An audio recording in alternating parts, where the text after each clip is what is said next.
Olá a todos, sejam muito bem-vindos a mais uma formação. Hoje o nosso tema é seletividade alimentar e nós vamos dar as boas-vindas à nossa convidada, que é a Carolina Rosa, nutricionista. Muito obrigada pelo convite. Fico extremamente feliz de falar sobre um tema que eu tanto amo falar. Que bom, Carol, ter você com a gente. Eu sou Tatiane Minsen, sou professora há mais de 20 anos, pesquisadora de educação, psicopedagoga, trabalho no Instituto Helena Antipoff e quero te convidar aí para estar com a gente nesse dia. Já segue a gente nas redes sociais, no @IHRio e fique à vontade para também mandar seus comentários, viu? A Carol, ela é nutricionista materno-infantil, formada em 2017 pela Unirio, com pós-graduação em nutrição clínica pela UFRJ, residência em pediatria pelo Hospital Universitário Pedro Ernesto, tem especialização em nutrição funcional materno-infantil pela VP, em terapia alimentar pela NutMed, há mais de 8 anos, e ela se dedica ao acompanhamento de gestantes, bebês, crianças e adolescentes, unindo a base científica e a abordagem acolhedora para promover autonomia e uma relação saudável com a comida. Carol, que prazer ter você com a gente. Que currículo bacana. Eu também estou muito feliz de falar sobre isso, porque eu acredito, como você me falou, né? Não a base científica de uma forma acadêmica, mas de uma forma acessível, né? Que eu acho que é isso que faz a diferença. A partir do momento que uma mãe tem a formação correta, ela consegue ter autonomia para fazer as melhores escolhas para o filho dela. Então, se você é responsável, se você é professor, AE, professor de sala de recursos, diretor de escola e está nos assistindo aí do outro lado, já aproveita para tirar todas as suas dúvidas e anotar aí todas essas informações importantes que a Carol vai trazer para a gente. Eu quero apresentar também as nossas intérpretes de Libras que estão aqui conosco hoje, a professora Ana Cristina e a Vanilda, que estão aqui também trabalhando para que nós possamos incluir também as pessoas surdas nesse encontro. Muito obrigada, meninas, também pela participação e presença de vocês. Então, quero começar perguntando a Carolina o que é seletividade alimentar. Atualmente, a gente usa o termo de DAP, distúrbio alimentar pediátrico. Dentro desse distúrbio, a gente tem diversas patologias. A seletividade está dentro disso como se fosse um grande guarda-chuva. O que acontece? Na seletividade alimentar, a criança tem um consumo reduzido do número de alimentos. Então, digamos que, normalmente, uma criança come 80 alimentos. Dentro da seletividade, ela vai estar ali comendo uns 30. Dentro dos grupos alimentares, vai ter representação de todos os grupos. Então, a gente tem um representante de fruta, um representante de um legume, um representante de uma proteína. Cada grupo alimentar vai ter um representante. Mas não tem uma grande variedade. E é aí que está o problema. Porque quando... Nutri adora falar prato colorido, né? Mas a gente também fala muito de variedade. Porque, às vezes, você está consumindo um alimento que é fonte de um nutriente, mas não está consumindo um outro que é fonte de um outro nutriente. E a gente está falando de infância, um momento que é crucial da criança estar consumindo tudo o que ela precisa para o adequado desenvolvimento dela. Sim. E aí é correto assim que o pediatra ou que o médico que acompanha essa criança, né, peça exames para ter certeza que essa criança está bem nutrida? Sim, é correto, mas também não precisa ficar pedindo sempre, né? Tem que ter uma indicação. Até porque criança não precisa ficar furando ela o tempo inteiro. Até porque se a gente não tem uma indicação, se você vê que a criança tem uma variedade de alimentação, é uma criança que não fica doente, é uma criança que está se desenvolvendo bem, não tem por que eu ficar fazendo algum exame de sangue sem necessidade. Então, a questão da saúde é, então, um sinal. Sim. Né? Se a criança está rejeitando muitos alimentos ou se Sim. a criança está ficando doentinha com uma frequência, né, grande, seriam sinais para a gente. Sim, seria. Ela começou a diminuir o número do repertório, né, alimentar dela. Ela fica muito doente, ela não está acompanhando a curva dela de crescimento. Tudo isso são sinais que estão mostrando que alguma coisa não está legal nessa alimentação e a gente tem que observar. Porque a seletividade, ela não é fase. Ela não é. Se a gente Isso é não... muito importante, né? Sim. Quantas mães estão nos vendo do outro lado e realmente não sabem identificar isso. Acha que vai passar, tá tudo bem, eu não vou oferecer esse alimento, eu vou oferecer um outro. E aí deixa de oferecer porque a criança rejeitou na primeira vez, né? E é aquilo, a gente ouve muito, né? Essa criança é chata para comer, essa criança é mimada. Não. Essas são falas que não ajudam, pelo contrário, prejudicam e muito a questão alimentar das crianças. E você pega como eu falei, um distúrbio alimentar, tem diagnóstico, e você transforma em algo como se fosse uma fase, e não é. Tanto que, quando a criança cresce e vira um adulto com paladar infantil... E tem muito. Muito. A gente vê que, provavelmente, nessa infância, foi uma seletividade alimentar que não foi tratada, e aquele adulto não aprendeu a comer. Então, a seletividade ela também está muito relacionada ao ato de aprender a comer. A gente não nasce sabendo. E tem, assim, um período que isso se encerra? Ou até o adulto que, de repente, tem um paladar infantil, que está nos assistindo, que não come com grande repertório, como você já nos explicou, ele ainda pode mudar? Ainda tem chance para ele? Sim, a seletividade alimentar ela tem cura, independente da idade. Mas ela tem cura, tem tratamento. E não é fácil. Isso é muito importante que, assim, todo mundo saia no final com isso bem internalizado. Sim. Não é fase e tem tratamento. A gente recebeu algumas perguntas na nossa rede social, né, sobre esse assunto, e aí a gente vai conversando de acordo com essas perguntas. Tudo bem para você? Sim. Então, vamos lá. A seletividade alimentar é algo restrito somente às crianças atípicas? Não. A seletividade alimentar, ela comete em maior percentual as crianças atípicas, mas existem crianças que são típicas que podem, sim, ter seletividade alimentar. Até porque a seletividade alimentar ela tem diversos fatores. Ela pode ser sensorial, por isso que é tão comum no caso das crianças atípicas, porque a maioria das crianças atípicas vão ter alguma alteração sensorial. Perfeito. Então, vamos fazer aqui um exemplo. Você vai comer uma Ruffles, uma batata frita. Quando você vai comer, a primeira coisa que você faz é abrir a embalagem. Você ouviu um barulho, certo? Certo. Você pegou essa batata. Seja a industrializada, seja frita, seja qual for. Você sentiu uma textura com a sua mão, né? Você levou isso à boca.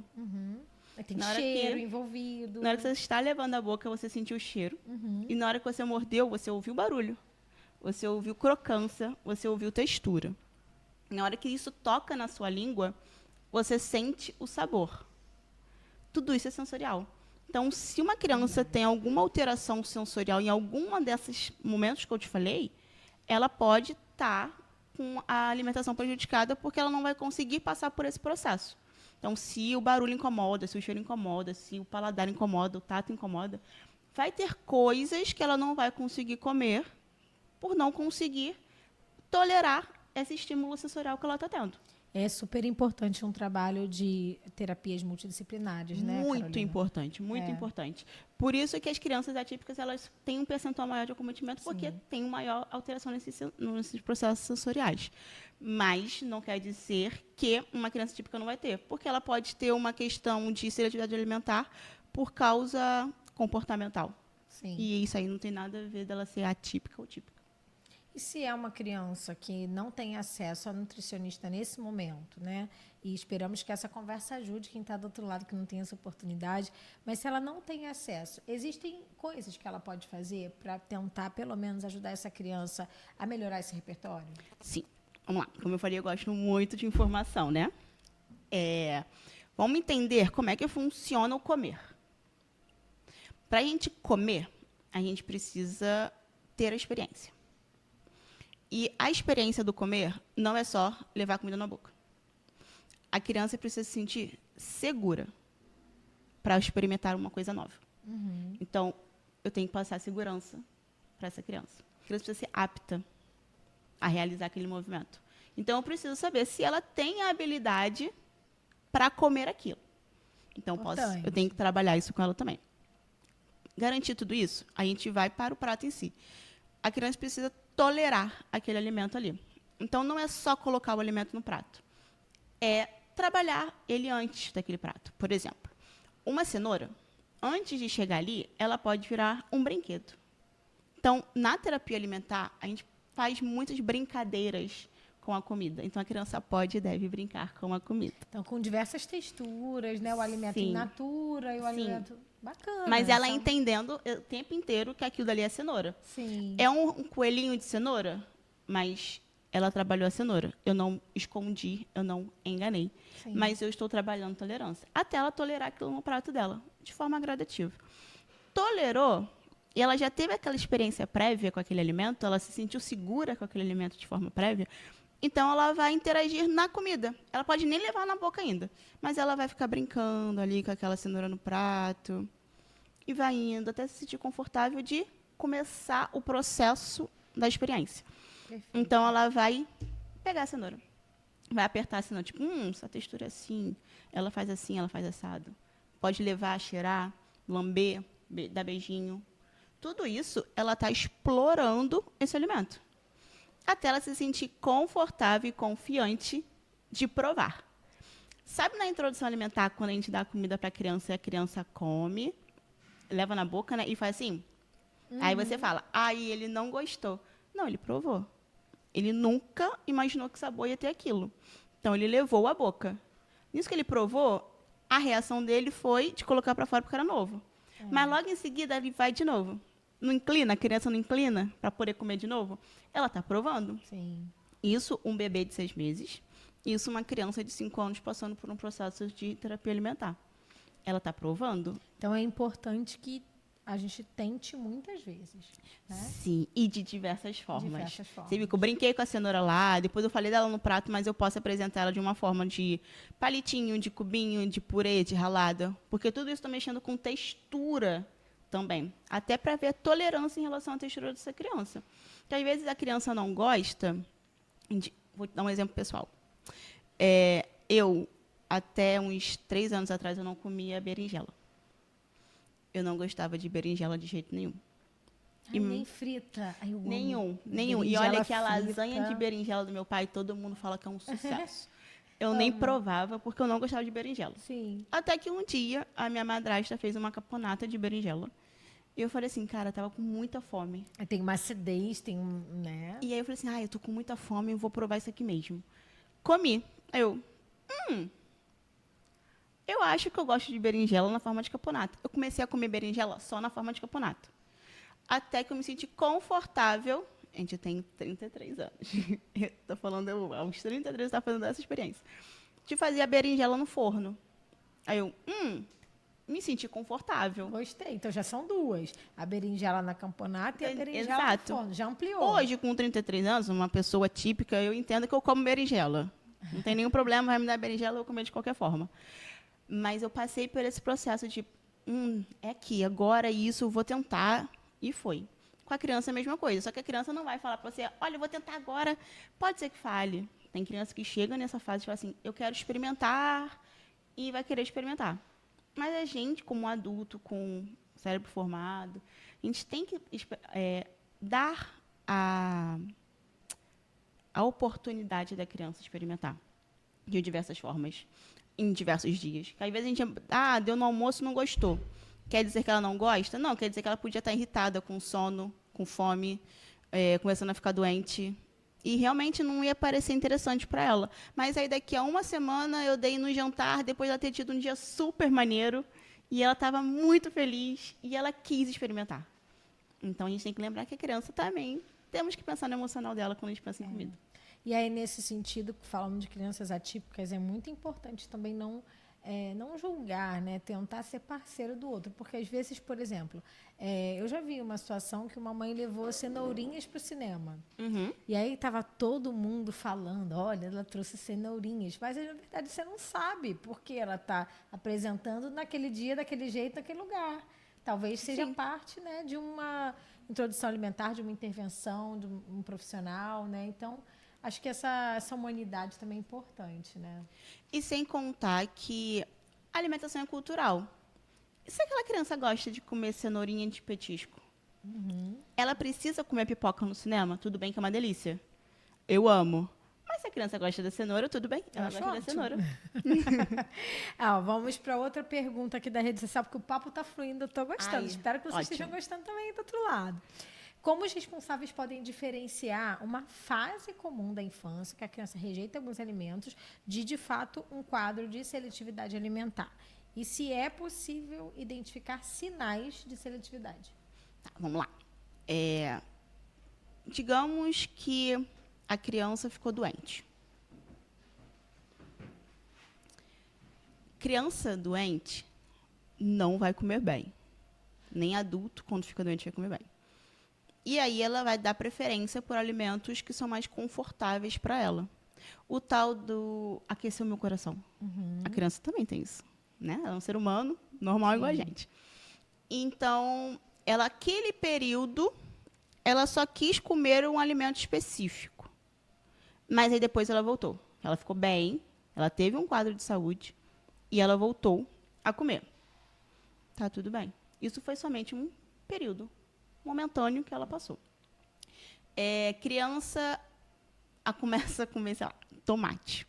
E aí ela ama tomate. E aí, do nada, ela não quer mais comer tomate. Tudo bem, ela pode ter enjoado. A gente enjoa das coisas. Mas aí, quando eu ofertei o tomate, depois de alguns dias, ela ainda não quis comer o tomate. Isso não quer dizer que ela não queira mais, está começando a ficar seletiva. Mas isso é uma coisa que eu vou ficar em alerta. Não vou ficar preocupada, porque a criança ela tem um radar facial incrível. Porque ela consegue entender nossas expressões melhores do que a gente imagina. Então, não é para demonstrar também preocupação. Mas, na hora que você for comer, você... Filha, quer? Não quero, mamãe. Tá bom. Passou um tempo. Filha, quer? Não quero. E acompanhar se está acontecendo com outros alimentos também. Se eu comecei a ver que ela começou a recusar os outros alimentos também, está diminuindo o tal do repertório alimentar, eu vou me preocupar. Mas, se ela começou a reduzir só o tomate, mas é porque ela enjoou, eu vou observar o tomate. E eu vou acompanhando até ela voltar. Porque acontece isso com a gente. Acontece, né? Tem época que a gente quer comer muito uma coisa, depois a gente não quer comer, depois a gente volta a comer. E quando a criança tem, aí a gente, né, falando assim de uma realidade de uma criança verbal. Quando a criança começa a falar, eu não gosto, não quero comer isso. Qual a melhor postura, a melhor atitude para um responsável, para um professor? Eu não gosto, mas nunca provou? Ou eu não gosto e realmente já provou e está falando que não gosta porque não está conseguindo verbalizar que não quer naquele momento? Porque a gente também tem que lembrar que a criança não está com a sua capacidade de dialogar completamente formada. Talvez ela está se expressando de uma forma que ela está conseguindo se expressar. E aí nós, como adultos com o cérebro formado, precisamos fazer essa leitura. E às vezes pode ser algo assim, eu não gosto dessa casca, da textura desse alimento. E como ela não sabe descrever, ela só vai falar, eu não gosto, eu não quero. E aí você pergunta, mas você não gosta do quê? Se é uma criança que é verbal e eu consigo fazer essa comunicação com ela, eu vou tentar entender o que ela está querendo me explicar. Porque às vezes ela não gosta da cenoura em palito, porque ela só come em cubo. Aí ela vai falar assim, eu não gosto disso aqui assim. Ah, então se eu cortar, fica melhor? Perfeito. Não estou dizendo que ela não precisa comer, não estou forçando ela a comer. Eu estou tentando entender o que ela está querendo me explicar. Em variedade de formatos, de texturas. Exato. Né, de agora, preparações. Nunca comeu, eu não gosto. É comum da idade. Aí você pergunta, então tá bom, vamos brincar? E aí você vai brincando com ela, com aquele alimento, até ela se sentir confortável, segura de provar aquele alimento. Perfeito. E aí ela vai saber se ela realmente não gosta ou se ela gosta. E por que a seletividade alimentar é tão comum entre crianças com transtorno do espectro autista? Muito por causa da alteração sensorial delas. Também porque elas têm um processo de rigidez maior do que as crianças típicas. Então, vamos pensar. A banana, ela está sempre docinha? A banana é bem docinha. Mas está sempre docinha? Não. Se tiver verde, vai estar amarga, né? Exato. Ela está sempre bem amarela? Não. Agora, quando você abre um biscoito de uma marca famosa, não tem sempre o mesmo cheiro? Mesma textura? Sim. Tu viu a previsibilidade? A previsibilidade. As crianças neurotípicas, elas precisam da previsibilidade.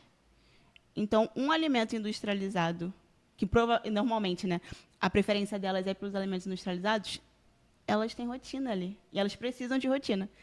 Então, é um alimento que não muda. Ela se sente segura.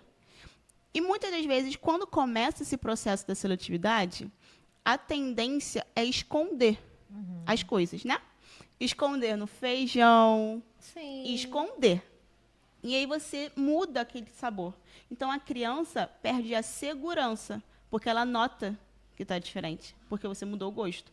Então, assim, algumas estratégias, elas são as mesmas, mesmo no caso das crianças atípicas. São. Porque é não mudar, não esconder esse alimento, oferecer Sim. mais de uma vez, oferecer em brincadeiras, oferecer em texturas diferentes, em preparações diferentes. Sim. Mas talvez o tempo, né, o investimento de Sim. energia Sim. seja maior. É isso. Né? Uma criança típica, ela vai passar por esse processo de uma forma um pouco mais rápida. Uma criança atípica, ela precisa de um pouco mais de repetição. Mas o processo é o mesmo. Sim. Criança é criança. E a compulsão, Carolina? Quando a gente tem a compulsão alimentar, que também é uma questão que a gente vive muito na educação especial, né? Que é realmente quando a criança não consegue se controlar. Tem alguma estratégia? Eu conheço das estratégias pedagógicas, talvez uma flexibilidade maior no horário, porque muitas vezes a gente está na escola e aquele cheiro de comida invade a sala. Gente, eu passei uma gestação na escola. Gente, era insuportável. Tinha dia que eu ficava louca com aquele cheiro. Tinha dia que eu ficava mega enjoada. Então, assim, né? É claro que a gente não pode comparar com a realidade da criança, mas ela, de fato, está sentindo aquele cheiro. E aí a gente, às vezes, pensa, vamos tentar ser mais flexível. Essa criança pode, de repente, almoçar um pouco antes? É possível? Não vai prejudicar ela, né, na sua rotina com a turma? A gente tem, às vezes, essa flexibilidade. Mas que dicas você poderia dar sobre a compulsão? Primeiro, tem que saber se ela é realmente uma compulsão. Ou se é sede. A gente confunde sede com fome. Se não é tédio, e aí eu vou querer comer. Tem ansiedade também, né? Se não é uma ansiedade. Então, eu preciso saber exatamente isso. Porque senão eu vou tratar para isso. Sim. Para o tédio, para a ansiedade, vou dar água para a criança. Porque é isso. Eu tenho que entender o que está acontecendo ali. Agora, uma compulsão com diagnóstico, aí eu não trabalho sozinha. Eu preciso da ajuda do psicólogo. Talvez, se for necessário, até de um psiquiatra para entrar com a medicação. Depende muito do grau. Dentro das doenças, nos distúrbios alimentares pediátricos, a gente tem diversos níveis e tem alguns que vão precisar, sim, de medicação. E eu nunca trabalho sozinha. Até porque, como eu falei, pode ser diversas causas. Se for uma causa comportamental, eu e o psicólogo estamos de mãozinhas dadas. Se for uma causa sensorial, eu e os TOs vamos precisar trabalhar juntos. Porque eles vão trabalhar a questão sensorial, eu vou trabalhar a questão nutricional. Então, depende muito. Para cada um estar agindo dentro da tua área. Perfeito, perfeito. Amei essa resposta e acho que agrega para todos nós, né? Para a nossa vida, né? Assim, nós como professores, nós nos deparamos muito com esse reinventar, esse estudar. Isso é muito importante para a gente poder entender melhor, né, os nossos alunos, que com são certeza. de outra geração. Sim, né, também. sim, sim. E entender que a gente não faz nada sozinho. A criança, o ser humano, ele é um ser complexo. Sim. Então, ele precisa dos profissionais adequados. E eu acho que essa é a grande diferença, sabe? A gente entender qual é o profissional que aquela criança precisa. Tirar o padrão de que, é atípico, então ele vai precisar disso. Não necessariamente. Sim. A seletividade é comum, mas nem toda criança é autista seletiva, por exemplo. Então, nem sempre. Nem todo paciente que eu trabalho com seletividade alimentar na terapia alimentar, é atípico. Tem criança que ela é típica e eu estou lá trabalhando com ela. Então, eu tenho que ver a criança, o que ela precisa, o que ela está me mostrando. Perfeito. A gente recebeu uma pergunta sobre questões sensoriais como textura, cheiro, cor, temperatura, podem influenciar a alimentação da criança, mas a gente já viu que sim, atualmente, Carol já respondeu aí pra gente, né? E mais uma pergunta também, que acho que a gente já até deixou dentro do contexto, mas acho que é importante frisar, é importante destacar. Insistir ou obrigar a criança a experimentar determinados alimentos ajuda a ampliar o repertório ou traz prejuízos? Mais atrapalha do que ajuda. Vamos lá. Como eu falei, o comer é um ato aprendido. E a criança, ela aprende com experiências. Sim. Se eu ensino para ela que o comer é uma experiência negativa, o que ela vai aprender com isso sobre o comer? forçar a fazer qualquer coisa é uma experiência negativa. Então, não estou ensinando a criança a fazer algo positivo com aquele alimento. Eu brinco que o forçar é o passo principal para a criança não comer.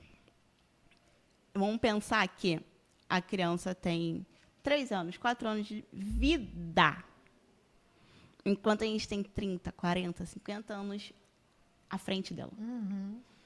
Eu não posso esperar que ela aja da mesma forma que eu. Sim, que ela tem o mesmo tipo de conhecimento. Porque eu passei por diversas experiências. Então, eu tenho que entender que, na hora que eu forço, eu faço uma associação negativa com aquela comida, e a criança está no processo de fazer as conexões dela, de entender o mundo de acordo com a mentezinha dela. Se eu estou ensinando para ela que aquela comida eu preciso forçar, ela vai aprender que aquilo dali não é legal. Então, não vai querer, eu vou piorar a situação. Agora, se eu ensino para ela, conto uma historinha, brinco com ela, faço um momento mais tranquilo, eu acolho essa criança, ela entende que, isso aqui não é ruim. A minha professora, a minha mãe, o meu cuidador, o adulto que está comigo, me mostrou que eu posso estar frustrada. Às vezes a criança está frustrada e ela se frustra.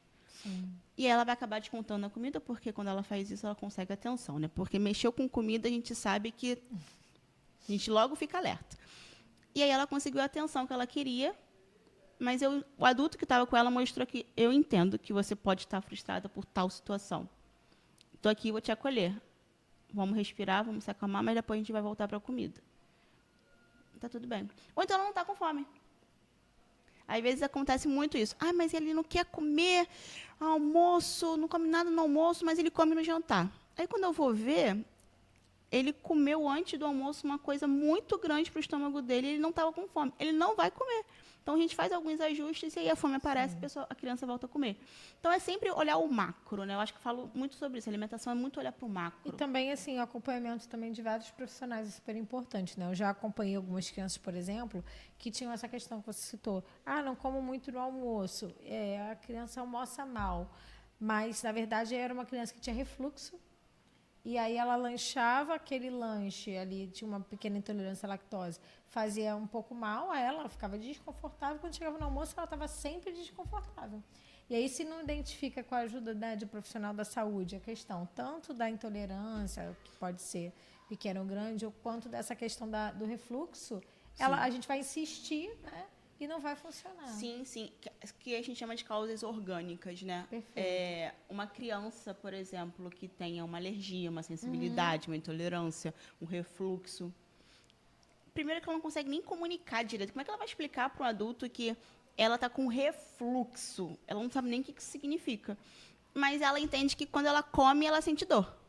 Então, na cabeça dela, não vou comer.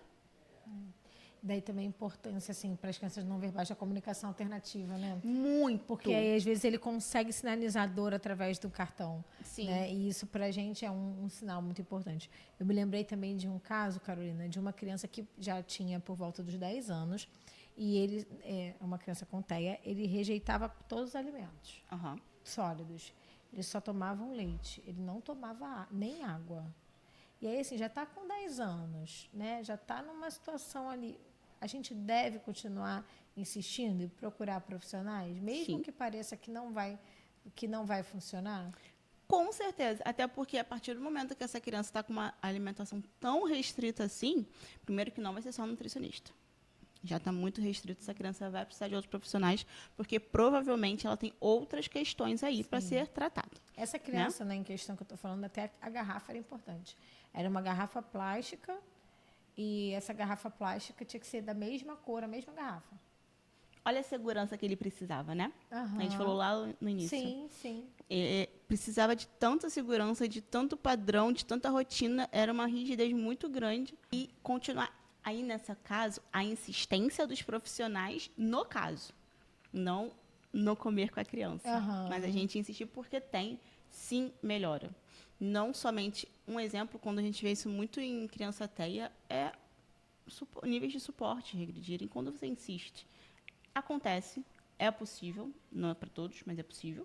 assim como a seletividade. Quando a gente trabalha, quando a gente trata, a gente consegue, sim, curar essas crianças, porque é possível. Então, gente, é tentar. São tentativas, né? A insistência no tentar, né? Vamos para a próxima pergunta. Quando é o momento de procurar ajuda profissional e quais especialistas podem contribuir para o tratamento da seletividade alimentar? A gente já deixou implícito, mas eu acho importante falar, né? Quando a gente sabe que a gente deve, de fato, procurar ajuda e quais especialistas trabalham, por exemplo, com você? Você está falando de um trabalho, né, multidisciplinar, eu também entendo, mas às vezes quem está do outro lado ali ainda não entende o que é uma equipe multidisciplinar. Vamos lá. Então, vamos lá. O mais cedo possível. Mais cedo possível. Então, assim que você notou esses sinais que eu falei lá no início, você já pode procurar um pediatra. Normalmente a criança vai para o pediatra. Conversa com seu pediatra. E ali o pediatra já pode dar algumas orientações. Não foi o suficiente, já pode procurar um nutricionista.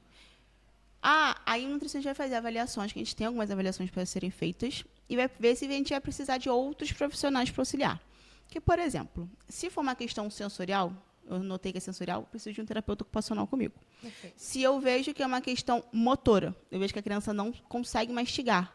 Porque, às vezes, a questão da seletividade é porque ela não sabe mastigar. Eu tive uma criança que ela não sabia o que fazer com a comida na boca, porque durante a introdução, a evolução alimentar dela, ela chegou no nível da seletividade onde ela só tomava mamadeira, coisas batidas na mamadeira. Então, ela tomava, por exemplo, uma sopa de legumes, mas na mamadeira batida. Então, ela tinha vontade de conhecer, de ter as experiências, mas ela não sabia o que fazia. Então, ela pegava uma folha de alface e chupava, porque ela não sabia mastigar. Então, na uma observação você consegue identificar. Então, uma fono me auxilia nisso. Sim, se for uma questão orgânica, alguma questão de alergia, de sensibilidade, eu precisar do médico da área para resolver isso. Ou um gastro, depende. Se for uma questão comportamental, psicólogo. Eu, no geral, de primeiro, eu sempre gosto de falar assim, faz acompanhamento com o psicólogo. Sim. E o endócrino entra também nessa questão? Da seletividade em si, não seria o primeiro que eu iria indicar. Mas, dependendo do quadro, se eu vejo lá que tem alguma alteração nos exames de sangue dele, em que tem uma questão hormonal, vai para o endócrino. Se for uma questão de compulsão numa criança, talvez eu possa encaminhar também para o endócrino, vai depender muito do que é aquela criança. Perfeito. Entende? É importante falar, na compulsão, então, também é um profissional, né, que vai ajudar a sim, gente. Sim. E o psiquiatra, né, também na questão Com da compulsão. certeza. Perfeito. E como a escola pode ajudar nesse processo, Carol? Nossa, a escola ajuda tanto.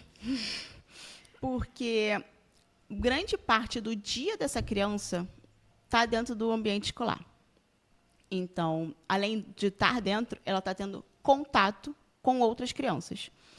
Então, ela vê o amiguinho comendo, ela vê a tia comendo, ela vê muitas pessoas comendo, porque o ser humano é um ser sociável e toda questão social do ser humano tem comida.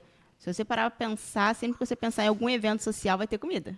Não, quem já fez uma dieta restritiva, que a gente sabe que nem é o mais saudável, sabe que tem muito isso. A gente pensa, envolve comida. Às vezes, eu já tive amigas que já estavam com transtornos alimentares, que deixavam de ir, que falavam, não consigo suportar ir para um rodízio de pizza se eu não vou comer a pizza. Exato, né? exato. Vai tentar uma reeducação, e aí você vai comer. Se você quer estar naquele ambiente, você pode fazer uma refeição saudável em casa, né? E tem algumas estratégias, né, que a gente pode trabalhar. Mas tem comida relacionada. Sempre vai ter comida. Sim. E que estratégias seriam, Carol? Conta pra gente, assim, num caso como esse, de uma festa, de uma criança que está num processo, por exemplo, até de diminuição de peso, né? A criança está obesa, está precisando se cuidar.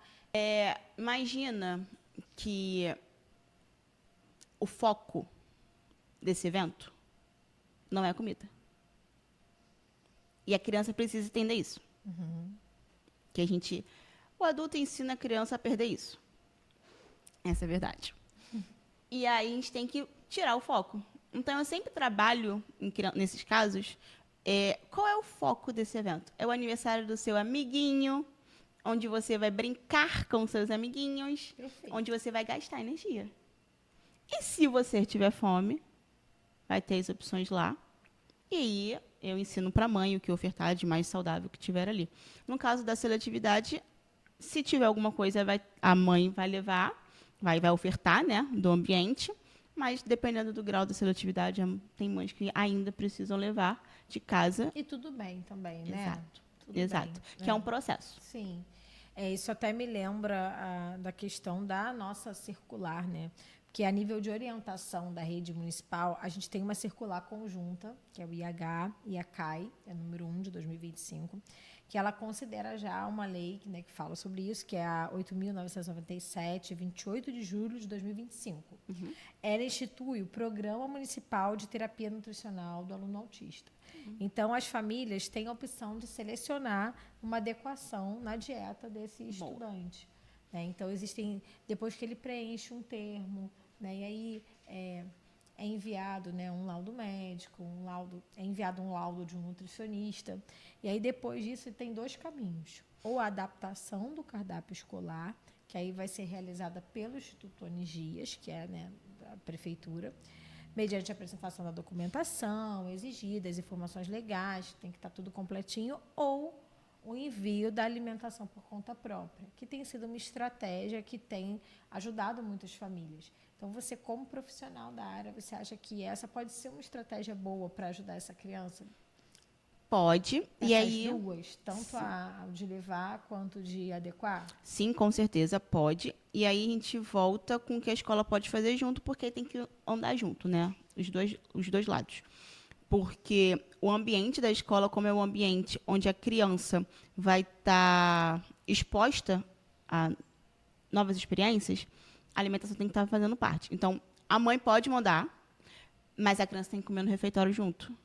Para ter um momento sociável. Se ela tolerar, né? Obviamente. Sim. E pode ser gradativo. Exato, né? exato. Ela pode ir mais cedo para o refeitório e aí, quando os coleguinhas chegarem, ver como é que ela vai ficar. Se aí ela não tolerar, aí pode ir para uma outra sala um pouco mais tranquila. Ela pode... Foi começando esse processo, daqui a pouco ela tolera, começa a ir com os amiguinhos, mas continua com a refeição dela. Porque, vamos ser sinceros, criança troca alimento. Eu sempre pergunto isso. Em consulta, eu falo assim, converso com a mãe, como é que foi o lanche da escola? Nananana. Aí eu olho para a criança e falo, e o que você provou da sua amiga? Que ela prova. Eu sei que prova. Eles contam, né? Eles contam. Ai, criança, eu amo. Que eles sempre contam. Eles não mentem, eles contam. Porque é um momento para isso. É um momento para essa troca. Elas vão conhecer coisas. Por isso que é tão importante. E eu pergunto, e as suas amigas? O que elas gostam de comer? Aí ela vai me contando, que aí eu já vejo até o padrão alimentar das pessoas ao redor. Porque a alimentação infantil não é somente aquela criança. É a criança, é a mãe, é o pai, é a tia, é a avó, é a babá se tiver, é a escola, é a própria merendeira da escola que vai porcionar aquele prato, que vai fazer aquele prato para aquela criança. É o alimento que chega. Tudo isso está englobando a alimentação daquela criança. Então, e a escola ela consegue ser a fonte, na maioria dos casos, de um alimento 100% saudável, graças ao programa na alimentação escolar do PNAE. Então, a gente tem essa coisa da alimentação saudável na escola, ainda bem. A gente tem muito orgulho disso. Sim. Nutricionista ama. A gente tem muito orgulho disso. E sempre aí... tem tudo, né? Tem a fruta, tem assim, é bem balanceado e é bem planejado, né? Sim, sim. Que aí a gente tem os dois lados também, né? Sim. Porque a gente consegue ofertar e muitas vezes a criança não reconhece aquilo dali. Por isso que é tão importante a função da escola. De apresentar. Eu já tive paciente que eu mostrei uma manga e a criança virou para mim, que é isso, tia? Eu, manga. Então, a escola apresenta. Muitas das vezes, o primeiro contato com o alimento saudável daquela criança vai ser na escola.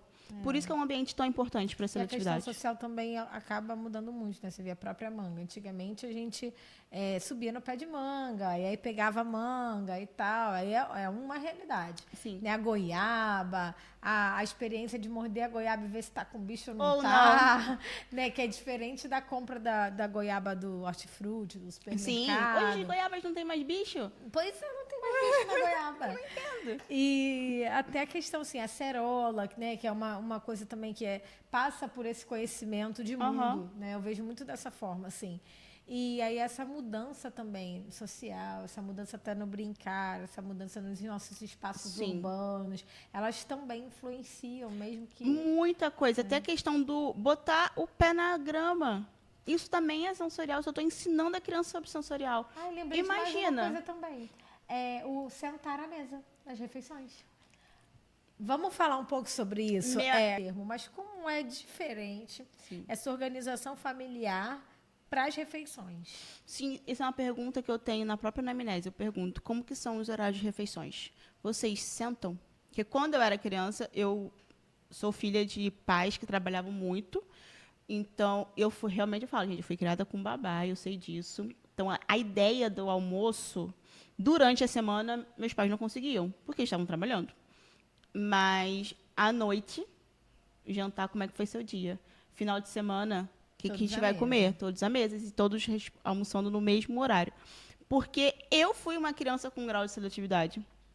Eu era assim, eu tinha que comer a carne picadinha no palitinho de dente, que era mini churrasquinho, para poder comer a carne. Mas por quê? Porque minha questão era totalmente comportamental. Mas no final de semana minha mãe foi trabalhando isso comigo e eu fui evoluindo. Hoje em dia não tem nenhum problema com nada. Sim. Só a berinjela que eu já contei, mas a gente já superou. Mas não temos mais isso hoje em dia devido à vida corrida que a sociedade vive. Sim. A gente está sempre pensando no próximo compromisso, na próxima coisa que eu tenho que fazer, no aplicativo de delivery, na praticidade, em tudo. Então, assim, a gente tem que lembrar que a criança precisa ver. Né? A criança, ela aprende vendo, né? Ela aprende imitando. Então, ela precisa ver que a mãe, o pai, os cuidadores sentam à mesa. Sim. Comem um prato variado, um prato rico de nutrientes, sabe? Isso é muito importante, que está se perdendo. Tanto que a gente vê o nosso próprio guia da alimentar. Um dos tópicos da alimentação é os prazeres culinários, né? Os saberes culinários. Por quê? Se eu te perguntar agora, da sua infância, algo que você lembra, você vai ter vários momentos, mas você vai ter uma comida. Não vai ter? Vai ter uma comida. Uma receita específica? Tem uma receita específica. Já tô provavelmente pensando, tô até com por fome já, vó? Provavelmente por vó ou alguém mais velho que me cuidava, né? Que cuidava de mim, com certeza. Sim, e Sim. As crianças de hoje? Não tem. Não tem, porque está se perdendo os saberes culinários. Não se passa a receita. Quando foi a última vez que você lembra? A receita está sumindo. De perguntar a receita para alguém. Você pergunta, onde é que você comprou? Você não pergunta como é que você fez. Sim. E a criança, quando ela tem isso em casa, a experiência de ter uma cozinha viva, ela está sendo exposta a muitas experiências.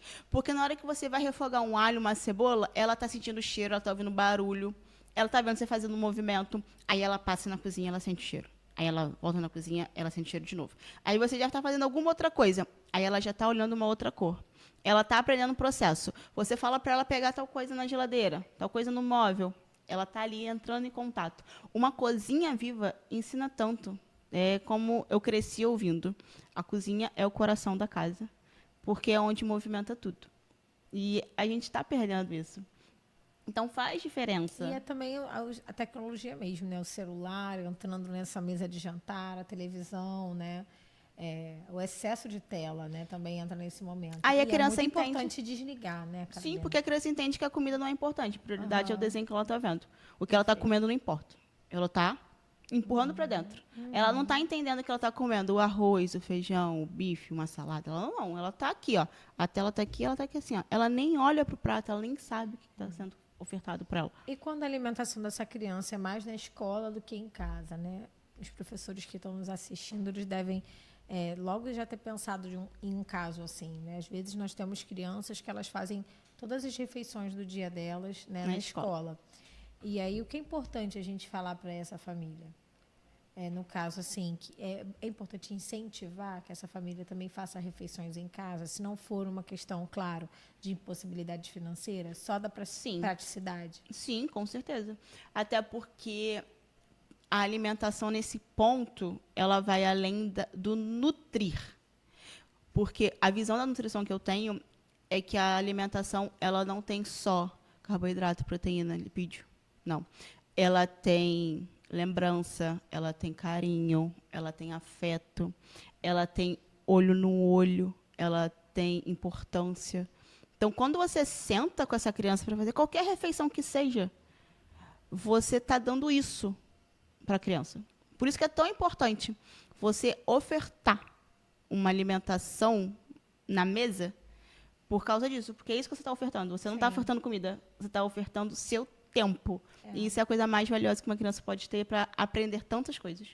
Outro dia eu estava conversando com uma amiga, ela estava observando. Ela falou assim, Tatiane, você já pensou como as mesas estão menores? Sim. Até isso, né? Antigamente, a mesa da casa era uma coisa muito importante. Era uma mesa grande, porque precisava ter fartura, né?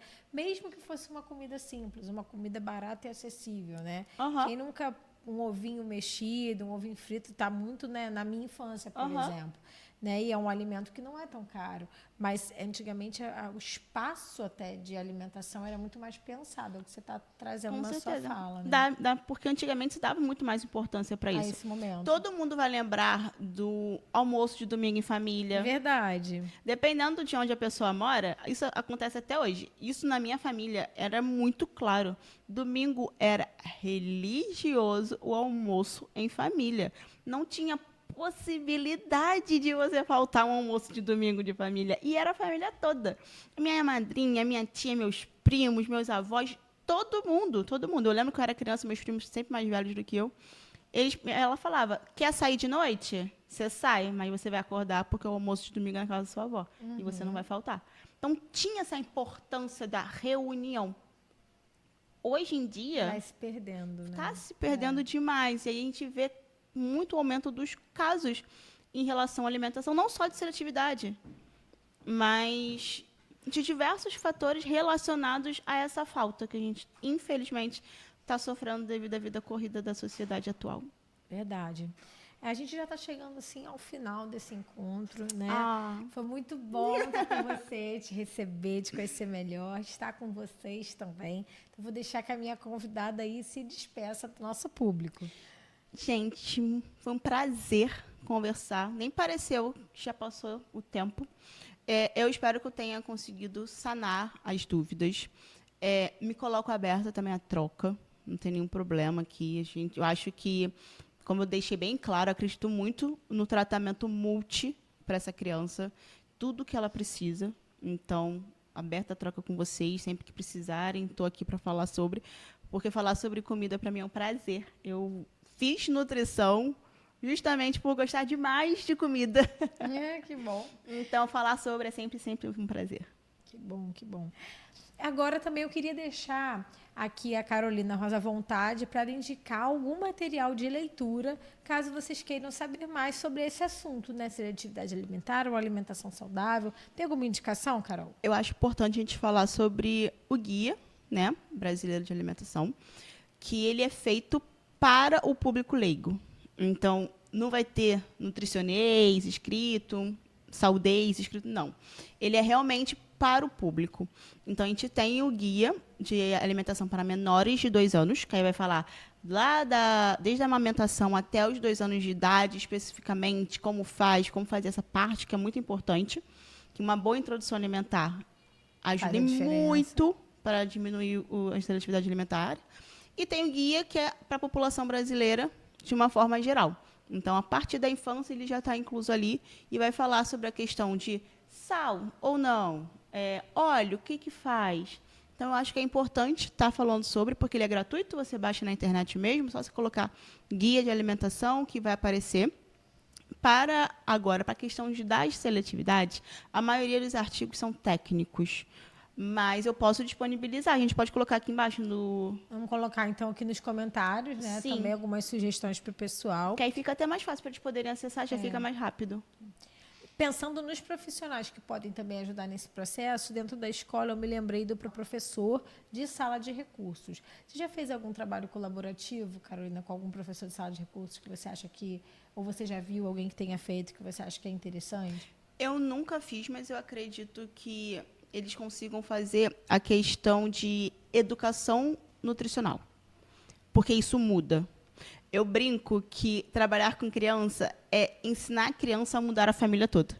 Porque se eu ensino mesmo para aquela criança que por exemplo, comer algo industrializado é ruim, a família não come mais. Porque ela aprende, e na hora que a mãe compra, ela fala assim, mamãe, mas a tia Carol falou que não pode. E aí eu mudo a família inteira. Então, eu acredito que esse profissional é ótimo para fazer esses tipos de atividade. Então, ensinar a importância dos legumes, das frutas, o que faz no nosso corpo, dar esse tipo de informação mais de forma lúdica. Um livro, existem muitos livros sobre alimentação, sobre criança que não quer comer, sobre seletividade, para ser abordado. Então, eu acho que esse é um trabalho que eles consigam fazer. Trabalhar com a criança de uma forma adaptada à informação. Então, que bom. Nossos professores aí já podem abraçar essa ideia, viu? Sim. Eu quero muito agradecer a todos que estão nos assistindo, né, do outro lado. Nós sabemos que nós temos muitos desafios pela frente, muito a melhorar sempre, mas queremos que vocês saibam que a Secretaria Municipal de Educação, o Instituto Municipal Helena Antipoff, a professora Bruna Serpa, estão trabalhando a cada dia para trazer aí o melhor para os nossos alunos, né? Também quero agradecer ao Instituto Apontar, que foi a nossa casa para esse encontro hoje. E que casa, hein? Muito bom, né? Muito obrigada a toda a equipe, especial ao Rômulo, que está aqui com a gente, um querido. Obrigada também à equipe do IHA, a Clarissa, que está aqui com a gente, todo mundo que fez esse encontro acontecer, né? É muito importante a gente saber que a gente trabalha com gente muito boa. Sim. Não esqueçam de nos seguir no @IHRio e até a próxima. Tchau.